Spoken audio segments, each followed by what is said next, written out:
Yo Koso, balik lagi di channel Zen Temanime.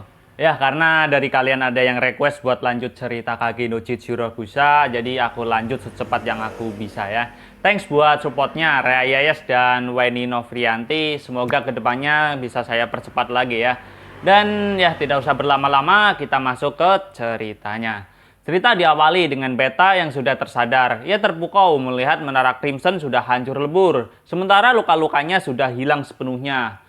Oke, jadi saya jelaskan sedikit di sini ya. Jurus pamungkas Shadow yakni Atomic mempunyai banyak varian. Itu sebabnya dia menggunakan kalimat yang berbeda-beda tiap variannya. Jika kalian cermati, pada animenya sendiri ia sudah menunjukkan dua varian Atomicnya, yakni Orang dan juga Atomic biasa. Nah, untuk kali ini dia menggunakan varian barunya yakni Recovery Atomic. Di sini bisa kita lihat ya, kalau teknik ini mempunyai efek penyembuhan. Terbukti Beta dan lainnya yang bukannya hancur karena efek serangan cheat, justru luka pertarungan mereka saat melawan Blood Queen juga ikut sembuh. Seketika itu Beta memuji tuannya yakni Shadow. Di sana Beta juga berhasil mengumpulkan sampel darah dari si Blood Queen. Beta kemudian menoleh ke arah Elizabeth dan Mary. Scan berpindah ke tempat Cid yang kembali memerankan perannya sebagai NPC. Ia mengeluh karena uang hasil rampasannya cuma sedikit yang berhasil ia amankan. Ya, cuma Cid cukup puas ya dengan pertarungannya melawan si Blood Queen. Tidak lama kemudian kakaknya Claire kembali menemuinya. Di sana juga ada Mary bersama si Elizabeth. Terlihat Elizabeth menundukkan kepalanya kepada si Cid. Nah, dari sini bisa kita asumsikan ya kalau si Elizabeth ini juga tahu identitas asli dari Cid Kageno. Saya juga pernah bahas tentang orang-orang di luar Shadow Garden yang berhasil mengetahui identitas Cid Kageno. Kalian bisa mudah menemukannya di channel YouTube atau Best Station karena udah dibuatkan playlist khususnya. Tentunya di channel Zen Temanime. Oke, lanjut ke cerita. Claire heran dan bertanya-tanya kenapa sih Elizabeth sampai menundukkan wajahnya kepada si Cid, seperti memberikan penghormatan kepadanya. Tapi Cid berhasil mengelesnya ya. Dan ya kakaknya yang udah sempat sangat khawatir kepadanya, ia memeluk si Cid.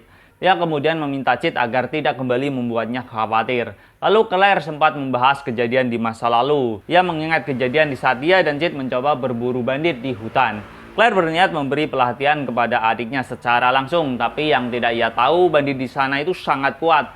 Terjadilah bentrok ya antara si Claire dengan para bandit itu. Terlihat jelas perbedaan level antara mereka sehingga akhirnya si Cid yang maju dan memasang badan untuk si kakaknya. Sana Claire yang sudah hampir kehilangan kesadarannya melihat Cid tertebas. Di saat itu Cid mulai menunjukkan jati dirinya. Tapi yang tidak ia ketahui kakaknya masih memiliki sedikit kesadaran sebelum benar-benar pingsan. Dia menunjukkan ekspresi badasnya yang membuat para bandit itu keheranan ya. Dan ya di usianya yang masih 6 tahun, Cid udah menguasai kekuatan slamnya itu. Tapi karena tubuhnya yang masih anak-anak, gerakannya juga terbatas ya. Tapi meski begitu, Cid berhasil membantai para bandit dan membuat pimpinan bandit mengakui kekuatannya. Dan saat kepala bandit itu menebas tubuh Cid, ia terkejut karena dirinya hanya menebas bayangan akibat gerakan Cid yang terlampau cepat. Tapi di sisi lain, Cid juga terluka karena daya tahan tubuh anak-anaknya ini belum bisa mengimbangi kecepatan geraknya.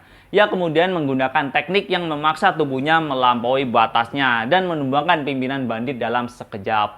Flashback berakhir, kembali ke waktu sekarang. Claire mengatakan saat ia melihat si Shadow bertarung, ia merasakan perasaan yang sama dengan Cid yang melindunginya dulu. Claire menunjukkan sifat Oni-chan yang lembut ya di sini dan seketika berubah jadi dirinya yang seperti biasa sambil menampok si Cid. Ya, tetap aja ya, dia imut bagi aku.